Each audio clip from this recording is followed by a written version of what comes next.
Hammaga salom, mening ismim Kirill va men shop asoschisiman. Bu Telegram onlayn do'kon quruvchisi.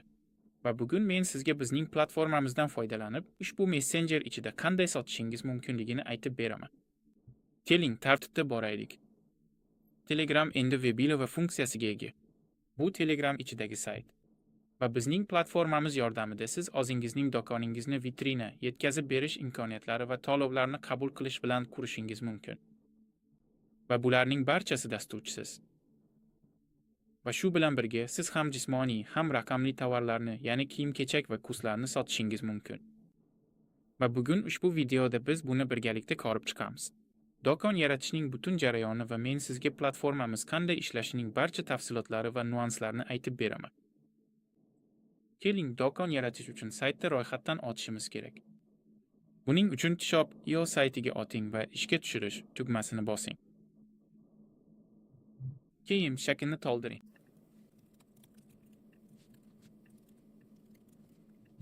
Va tizim bizni administrator paneliga o'tkazadi. U yerda biz hisob qaydnomamizni yaratishimiz kerak. Buning uchun biz ish yoki shaxsiy elektron pochta manzilini kiritishimiz va parol yaratishimiz kerak.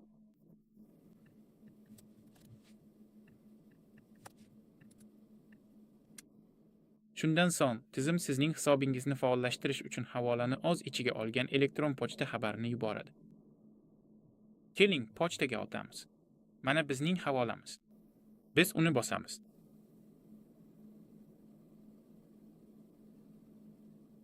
Va bizning akkauntimiz yaratildi. Endi platformada o'z shaxsiy akkauntimiz bor va endi biz osongina do'kon yaratishimiz mumkin. Buning uchun biz yuqori o'ng burchakdagi tugmani bosishimiz, do'kon yaratishimiz kerak. Bu yerda bizda bir nechta maydonlar mavjud. Bu do'kon nomi. Bu yerda biz mutlaqo istalgan nomni kiritamiz. U faqat tizim ichida ishlatiladi. Mijozingiz bu nomni ko'rmaydi. Shuning uchun siz undan faqat o'zingiz va ichki foydalanish uchun, masalan, jamoangiz tomonidan foydalanasiz. Keyin biz Telegram foydalanuvchi nomini kiritishimiz kerak.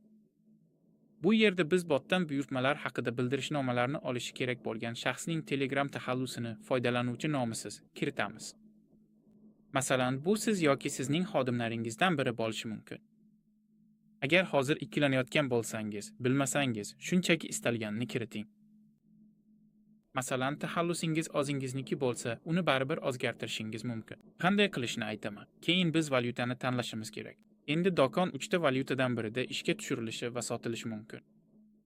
Agar O'zbekiston haqida gapiradigan bo'lsak, bu rubl, bu dollar va bu summalar. Bizning holatimizda bu rubl bo'ladi. Keyin biz minimal buyurtma miqdorini kiritishimiz kerak. Bu yerga mutlaqo istalgan miqdorni kiritishimiz mumkin, ammo minimal miqdor 100 rubl bo'lishi kerak.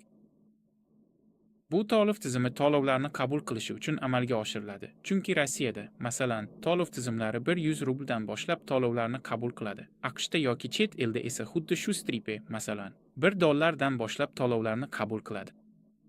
Agar O'zbekiston haqida gapiradigan bo'lsak, bu miqdor 12 mingni tashkil qiladi. Biz minimal miqdorni belgilashimiz mumkin. Masalan, biz bu yerda, bepul yetkazib berishni sozlashimiz mumkin, lekin biz darhol do'kon tashkil qilmoqdamiz. Savat, masalan, kamida 2000 rubl bilan to'ldirilishi kerak. Do'konimizni ishga tushirish uchun men eng kamida 100 ta qo'yaman. Nihoyat, biz botning Telegram tokenini kiritishimiz kerak. Texnik jihatdan bizning do'konimiz bot yaratish orqali yaratilgan. Buni amalga oshirish uchun biz uni yaratishimiz kerak. Bu yerda batafsil ko'rsatmalar mavjud. Men ularni hozir ko'rib chiqaman. Buning uchun biz botfuzer tugmasini bosamiz. Biz Telegramga kiramiz va o'zimizni botlarni yaratish vositasi bo'lgan Botfathev'da topamiz. Bu yerda biz yangi bot tugmasini bosamiz. Bot bizdan botimiz uchun nom o'ylab topishimizni so'raydi. U rus yoki ingliz tillarida yozilishi mumkin. Bu yerda siz botingiz qanday nomlanishini va mijozlaringiz uni qanday ko'rishini sozlaysiz.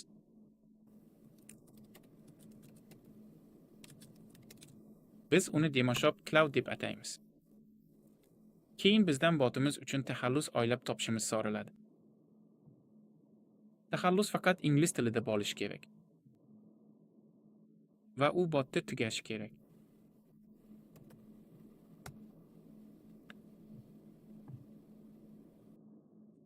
Botimiz muvaffaqiyatli yaratildi va biz token oldik. Uni nusxalash uchun ustiga bosishimiz kerak va shaxsiy hisobingizga qayting.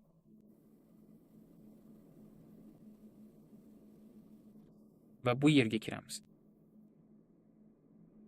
Bizning tokenimiz. Do'kon yaratish tugmasini bosing. Bo'ldi, bizning do'konimiz paydo bo'ldi. Va bu yerda do'kon ustiga kursorni olib borganimizda bizda bir nechta variantlar borligini ko'ramiz. Bu qalam, agar biz uni bossak, do'konimizni tahrirlashimiz mumkin. Ya'ni siz uning nomini, taxallusini, minimal buyurtma miqdorini va botning o'zini o'zgartirishingiz mumkin. Ya'ni, masalan, yangisini yaratishingiz va yangi botni ulashingiz mumkin. Do'stlar, bu juda muhim. Iltimos, ba'zi chat botlariga allaqachon ulangan botlarni ulamang. Tizim bunday botni qabul qilmaydi. Do'koningiz noto'g'ri ishlaydi. Buni qilishdan oldin botni boshqa tizimlardan o'zing yoki yangi bot yarating. Bu yerda hech narsani o'zgartirishimiz shart emas. Shuning uchun orqaga qaytamiz. Endi do'konning o'ziga kiramiz va uni sozlashni boshlaymiz. Buning uchun ushbu oq kvadratni bosing va biz do'konimizga kiramiz. U yerda bizda bir nechta turli xil variantlar mavjud. Keling, narsalarni tartibda ko'rib chiqamiz va mahsulotlar yaratishni boshlaymiz. Bizda ikkita variant bor. Hozirda siz mahsulotlarni qo'lda yaratishingiz yoki ularni tasmalardan foydalanib import orqali qo'shishingiz mumkin. Birinchi variantdan boshlaylik. Keling, ochish tugmasini bosamiz. Mahsulot yaratish tugmasi. Bu yerda bizda bir nechta maydonlar paydo bo'ladi. Mahsulot nomi, qisqacha tavsif, to'liq tavsif. Menimcha bu yerda hamma narsani. Keling, mahsulotimiz uchun biron bir nom o'ylab topaylik. 128 belgigacha bo'lgan qisqa tavsifda biz mahsulotimiz haqida qisqacha yozamiz. Masalan, ba'zi reklama matnlari va to'liq tavsif xizmat qiladi. Shuning uchun siz mahsulotingiz haqida turli xil xususiyatlar, tarkib va batafsil ma'lumotlarni kiritishingiz mumkin. Bu maydonlarning barchasi to'ldirilishi shart, shuning uchun ularni tezda to'ldiraylik. Shunday qilib, biz 3 ta maydonni to'ldirdik, oxirgisi qoldi. Bu ixtiyoriy ustuvor maydon. Bu nima? Katalogdagi mahsulotlarni reytinglash uchun biz ustuvorlik yaratdik. Ya'ni, agar bu siz uchun muhim bo'lsa, har bir mahsulot uchun ustuvorlikni ko'rsatishingiz mumkin. 1 dan 100 gacha bu yerda 101 bo'lib ko'rsatiladigan ko'paytma. Va hokazo. Mahsulotlarimiz kamayish tartibida 2, 3, 4, 10, 20 va hokazo sifatida ko'rsatiladi. Agar sizga bu kerak bo'lmasa va bu yerda hech narsa ko'rsatmasangiz, katalog sizning mahsulotlaringizni doimiy ravishda tasodifiy ravishda namoyish etadi. Bu shuni anglatadiki, masalan, keyingi safar ochilganda birinchi bo'lgan mahsulot allaqachon oxirgi bo'lishi mumkin. Keling, ustuvorliklarni belgilab, oldinga o'taylik.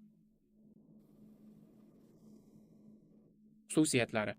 Bu yerda biz mahsulotimiz uchun turli xil xususiyatlarni, masalan, kiyim-kechak yoki poyabzal yoki, masalan, ba'zi charm buyumlarni o'rnatishimiz mumkin. Biz mijozlarimiz uchun muhim bo'lgan uning o'zgaruvchanlik o'lchamlarini belgilashimiz kerak. Bularning barchasini bu yerda ko'rsatish mumkin. Shuningdek, bizda rang tanlash imkoniyati mavjud. Agar bizda birta mahsulot bo'lsa, bir vaqtning o'zida bir nechta ranglarni qo'shishimiz mumkin.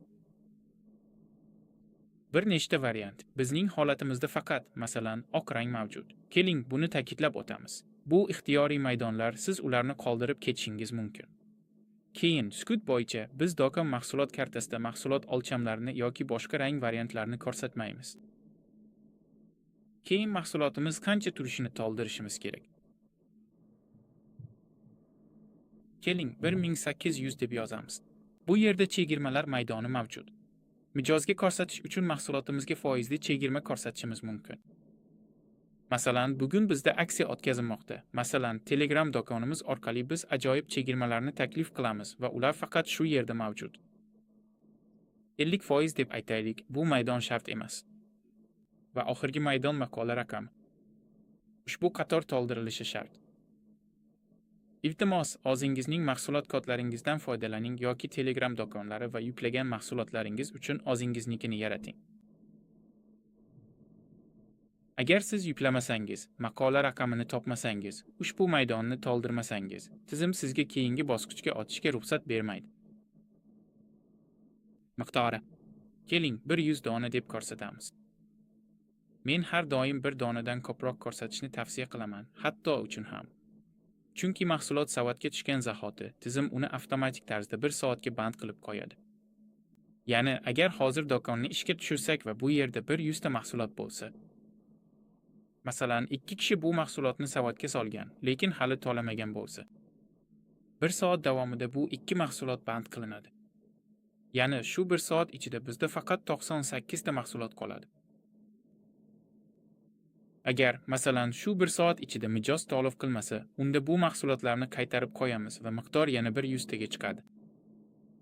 Shuning uchun, masalan, sinov paytida birinchi mahsulotlarni ishga tushirishda, zaxirada bo'lib tuyulgan mahsulot katalogingizdan allaqachon yo'qolib qolgan vaziyatga tushib qolmaslik uchun ustiga ozgina miqdor qo'shing. Keling, davom etamiz. Rasmlar. Fotosuratlarga qo'yiladigan talablarimiz haqida to'liq ko'rsatma. Aslida, ular standartdir. Siz har bir rang uchun 10 tagacha fotosurat yuklashingiz, shuningdek, GIF yuklashingiz mumkin. Keling, bir nechta rasm yuklaymiz. Muqova fotosurati bizda birinchi bo'ladi. Agar buni o'zgartirmoqchi bo'lsak, fotosuratlarni almashtirishimiz va avval sarlavha fotosurati bo'lishi kerak bo'lganini yuklashimiz kerak. Keling, oldinga o'tamiz va yaratish tugmasini bosing va bizning mahsulotimiz yaratildi. Bizda bor. Mahsulot maydonida biz qo'shgan birinchi element mavjud. Bosganimizda bizda to'liq kafti borligini ko'ramiz. Bu yerda biz o'rnatgan barcha xususiyatlarni ko'ramiz va bu mahsulotning o'zini sozlash. Bizda ushbu mahsulotni nusxalash opsiyasi mavjud. Masalan, siz uni Telegramdagi Sims xabarga joylashtirishingiz uchun biz ushbu mahsulotga havola yaratishimiz mumkin. Bu haqda biroz keyinroq batafsilroq aytib beraman. Biz ushbu mahsulotni o'chirib tashlashimiz va tahrirlashimiz mumkin.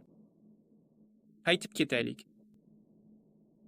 Endi mahsulot importi orqali yuklashni amalga oshiramiz. Mahsulot importi yorligini bosing. Va biz bu yerda ikkita tugma borligini ko'rmoqdamiz. Avval aytganimdek, biz ko'rinishlar bilan ishlaymiz.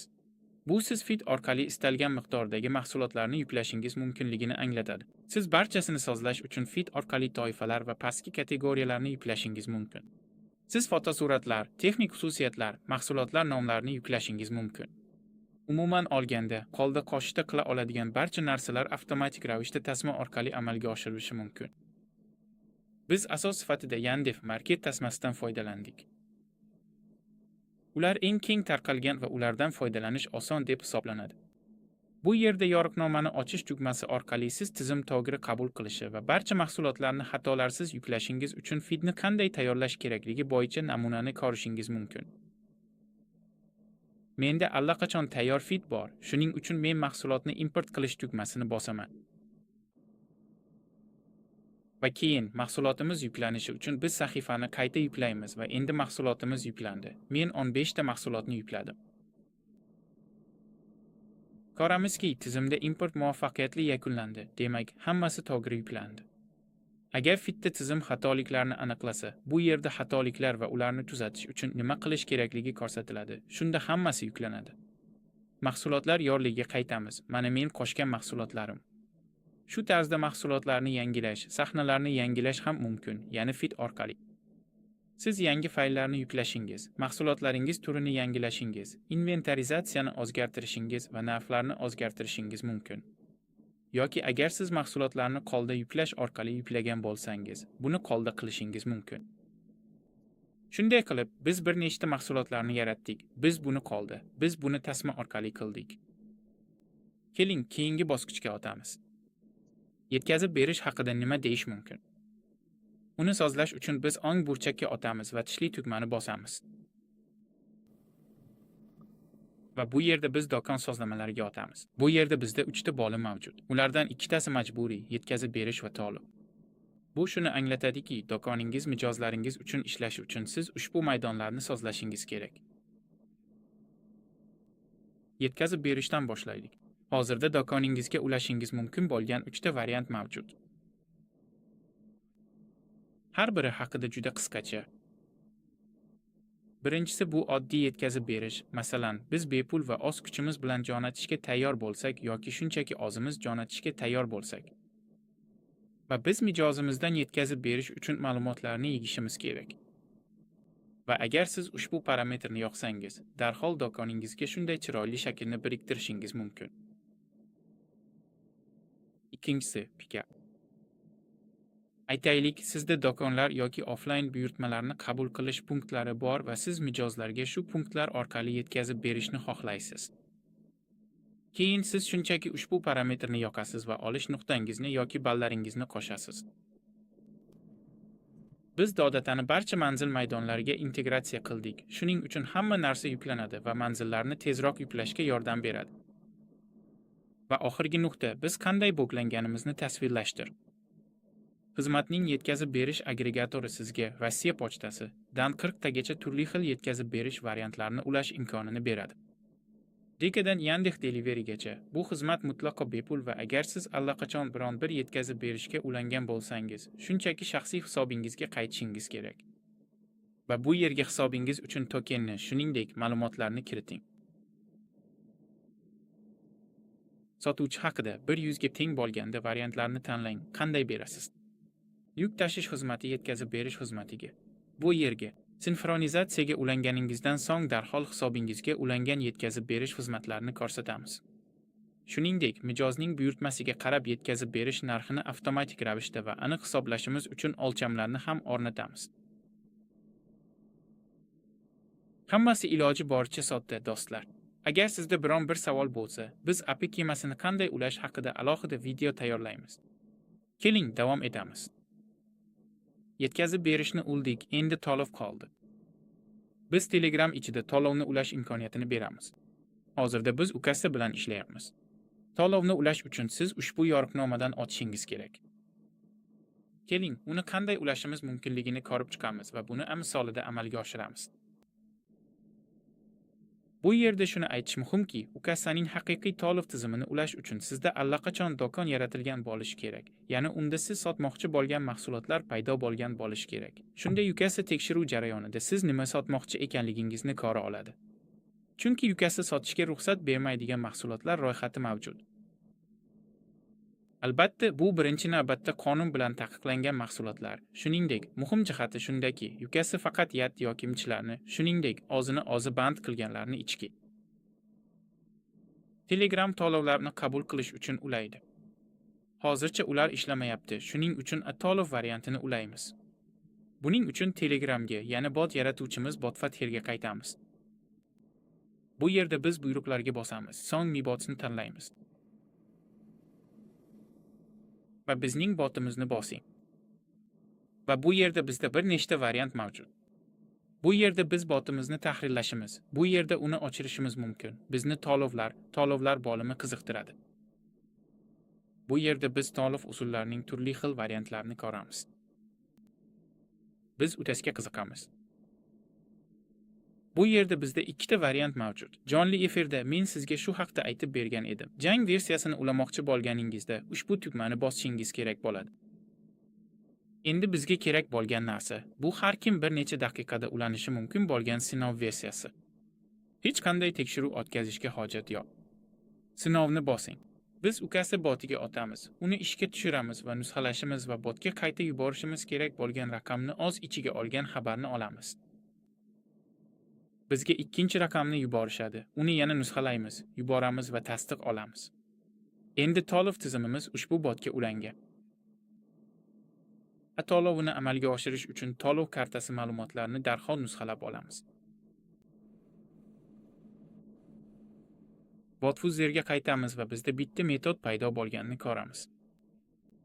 Bu uchasi A va mana raqamlar to'plamini ko'ryapmiz. O'rtasida esa asosi bor. Bu nusxalanishi kerak bo'lgan to'lov token. Va maydonda to'lov tokenini ko'rsating. Keyin, agar siz kvitansiyalarni berishni rejalashtirmasangiz, stavkasini belgilashingiz kerak. Va masalan, biz faqat sinovdan o'tkazyapmiz, keyin shunchaki uni siz qoldiramiz.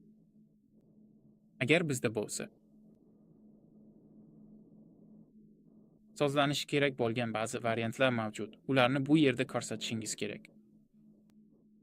Shuningdek, siz o'tash yerning jismoniylashtirish sozlamalarini bulutga asoslangan kassa apparati bilan integratsiya qilish uchun sozlashingiz mumkin. Bu sizga mijozlaringizga onlayn ravishda kvitansiyalar berishingiz kerak bo'ladi. Bo'ldi, saqlash tugmasini bosing va bizning to'liq ma'lumotlarimiz saqlanadi. Endi bizda to'liq tizimi ulangan. Sizga Atol bilan integratsiya haqida juda qisqacha aytib beraman. Mijozlarimiz bilan sinov o'tkazish paytida biz ichkarida bitta ham to'liq yo'qligini aniqladik.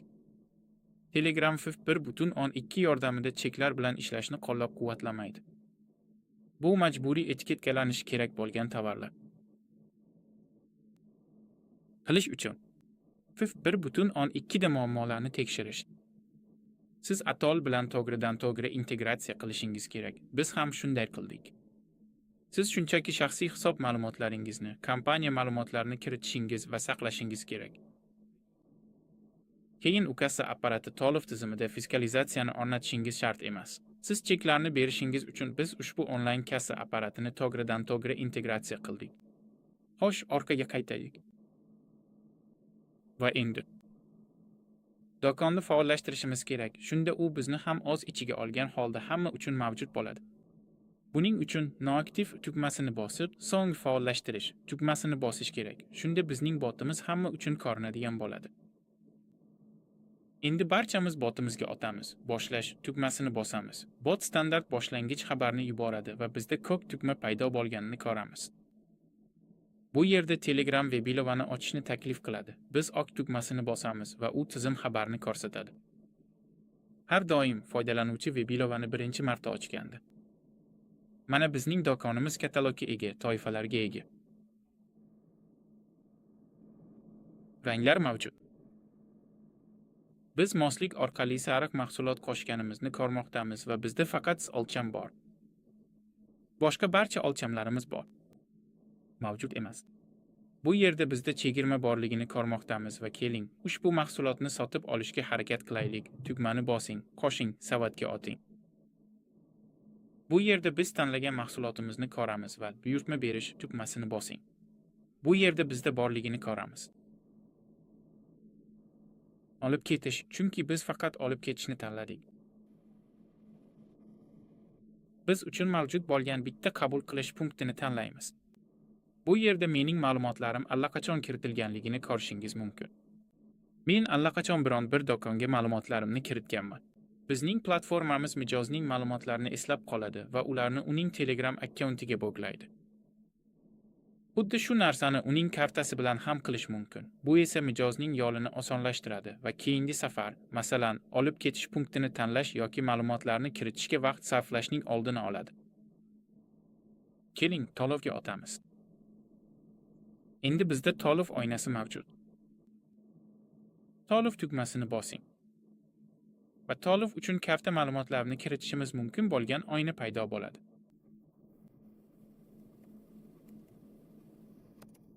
Sinov to'lovini yaratganimizdan so'ng, o'tasi boti bizga bergan ma'lumotlarni kiritamiz.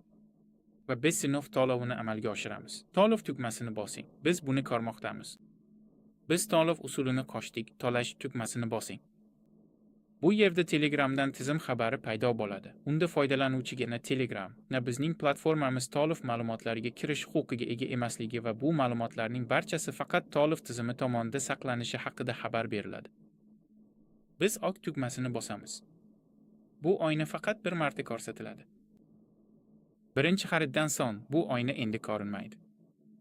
Shunday qilib, buyurtmamiz bajarildi. To'lov muvaffaqiyatli amalga oshirildi. Buyurtma raqami. Qabul qiluvchining barcha ma'lumotlari bilan birga bu yerda ko'rsatilganini ko'ramiz. Ular mijozga nusxa ko'chirildi. Endi asosiy savol qolmoqda. Do'kon xarid amalga oshirilganligini qanday bilishi mumkin? Buning uchun biz do'konimizning shaxsiy hisobiga qaytishimiz kerak.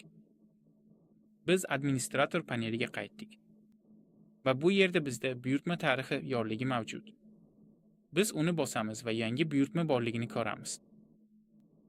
Biz uni bosamiz va buyurtmaning nomi, xususiyatlari, qanday mahsulot sotib olingani, uning narxi, miqdori va umumiy summasini ko'ramiz. Bu yerda bizda to'langan yoki to'lanmagan holati va xaridor haqida ma'lumot bor. Ya'ni u kiritgan barcha ma'lumotlari. Shuningdek, biz quyidagilarni ham ko'rsatamiz. Uning Telegramdagi niki, shunda u bilan bog'lanish ham mumkin bo'ladi. Shuningdek, bizning botimiz do'kon sozlamalarida ko'rsatgan menejeringizni barcha kelib tushgan buyurtmalar haqida xabardor qiladi. Albatta, agar siz bu jarayonni avtomatlashtirib, buyurtmalarni o'z chirim tizimingizga olishni istasangiz, buning uchun quyidagilarni qilishingiz kerak. Do'kon sozlamalariga o'tamiz, shesterinkani bosamiz va bu yerda chirim bilan integratsiyani ko'ramiz. Bu yerda siz eng mashhur chirim tizimlari bilan integratsiyalashingiz mumkin. Buning uchun ko'rsatmalarga amal qiling, domen va API kalitini kiriting va ushbu ma'lumotlarni saqlang. Shundan so'ng, barcha buyurtmalar qabul qilinadigan administrator panelidan tashqari, botimiz tomonidan yuborilgan buyurtmalarga qo'shimcha ravishda, barcha buyurtmalar sizning chirim tizimingizga yuboriladi. Analitika haqida nima deysiz, deb so'raysizmi? Do'koningizda nimalar bo'layotganini qanday kuzatib borishingiz mumkin? Buning uchun siz tahlil bo'limiga o'tishingiz kerak. Va bu yerda bizda do'koningiz uchun ko'rishingiz mumkin bo'lgan umumiy tahlillar mavjud. Bu yerdagi har bir ko'rsatkich biz uni qanday hisoblashimiz va sizga qanday ko'rsatishimizni tasvirlaydi. Xo'sh, va albatta biz sanalar bo'yicha reytinglashimiz mumkin, ma'lum bir davrni olishimiz mumkin. Masalan, biz bloger bilan sheding qildik va so'nggi 2 hafta ichida bizning ko'rsatkichlarimiz qanday o'zgarganini ko'rishni xohlaymiz. Va shunday qilib, ushbu integratsiyadan biron bir ta'sir bormi yoki yo'qmi, do'konimizda biror narsa o'zgarganmi yoki yo'qligini bilish uchun. Siz shuningdek Yandex metrichani ulashingiz mumkin. Kuzatish uchun. Do'koningizga peshtaxta va webvizor yordamida tashrif buyuring. Demak, barchaning xayolida qolayotgan oxirgi savol. Kanalingizda qanday sotish mumkin? Ushbu do'konni kanalga qanday qo'shish mumkin? Umuman olganda, qanday xususiyatlarga ega, ular spoilermi? Shunday qilib, birinchi raqamli xususiyat mavjud. Postlar ichiga joylashtirilishi va to'g'ridan-to'g'ri do'kondagi ma'lum bir mahsulotga olib borishi mumkin bo'lgan havolalar. Boshida aytganimdek, har bir mahsulotning o'ziga xos aloqasi bor. Mahsulotlarni qo'shganingizda, biz ularning har biri uchun avtomatik ravishda havola yaratamiz. Siz uni mahsulot ustiga sichqoncha kursorini olib kelib, 3 ta nuqtali tugmani bosish orqali topishingiz mumkin. Havolani nusxalash tugmasini bosishingiz mumkin yoki siz ushbu mahsulotga kirishingiz mumkin va u yerda borligini ko'rasiz. Xuddi shu tugma, havolani nusxalash. Va endi qilaylik. Ushbu havola bilan post qoldiring. Shunday qilib, biz auditoriyamiz uchun qisqa xabar yozdik. Keyin biz havolani tikamiz. Libosga rasm qo'shing. Va biz kanalda post borligini ko'rmoqdamiz.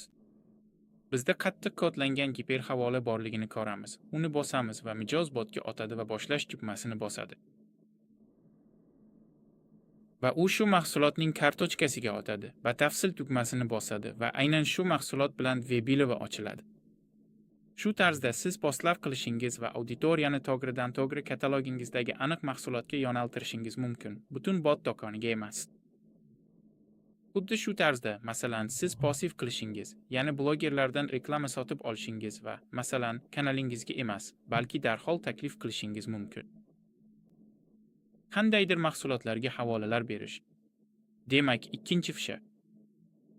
Siz do'koningizni to'g'ridan-to'g'ri kanalga qo'shishingiz mumkin. Bu qanday ko'rinadi va qanday qilish kerakligini birga ko'rib chiqamiz. Buning uchun siz admin bo'lgan va boshqa adminlarni tayinlay oladigan kanal kerak bo'ladi. Sozlamalarga o'tamiz. Bu yerda obunachilar bo'limiga o'tamiz. Obunachilarni qo'shish tugmasini bosamiz. Botimizni qidiramiz. Tutun, shok, bez, bardoshli maya shu yerda qo'shamiz. Tizim darhol uni administrator qilishni taklif qiladi. Biz administratorlarni tanlashdan tashqari barcha huquqlarni o'z zimmamizga olamiz. Bosing, tayyor bo'ladi va yilimiz qo'shildi. Biz qaytamiz. Biz botning darhol tugma bilan avtomatik ravishda xabarlar yuborganini va u darhol xabarni qadab qo'yganini ko'ramiz.